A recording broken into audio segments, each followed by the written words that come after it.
Rwanda, baje kubasuhuza mu izina rya Yesu Kristo, amahoro y'Imana abane namwe. Uyu munsi tugiye gufatanyiriza hamwe kumva ijambo ry'Imana kugira ngo dutangire umunsi dufite imbaraga kandi dukomeye mu buryo bw'umubiri ndetse n'ubw'umwuka.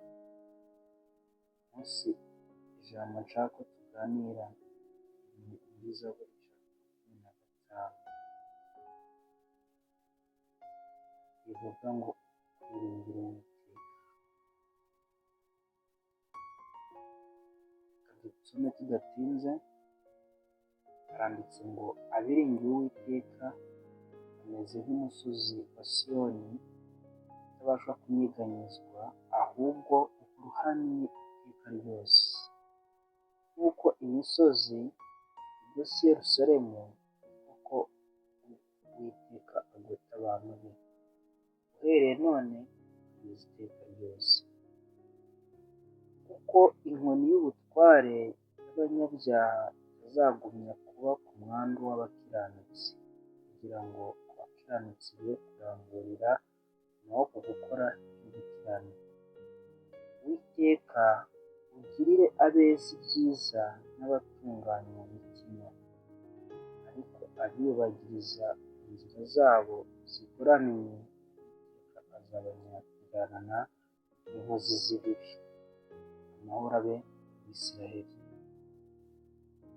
Abiringiye Uwiteka Imana bameze nk'umusozi wa Siyoni.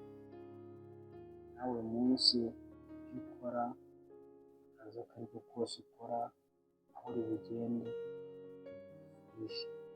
uyu munsi ikintu washyira imbere ni ukwiringira Uwiteka. Abiringiye Uwiteka bameze nk'umusozi Siyoni, kandi uwo musozi ntubasha kunyeganyezwa, ahubwo uhora uhamye iteka ryose. Nawe uri kunyumva ukurikiye kandi wabashije kugirirwa umugisha wo kuramuka, wiringire Uwiteka. Amahoro abe muri mwebwe. Ndabashimiye kubwo tubanye iki gitondo.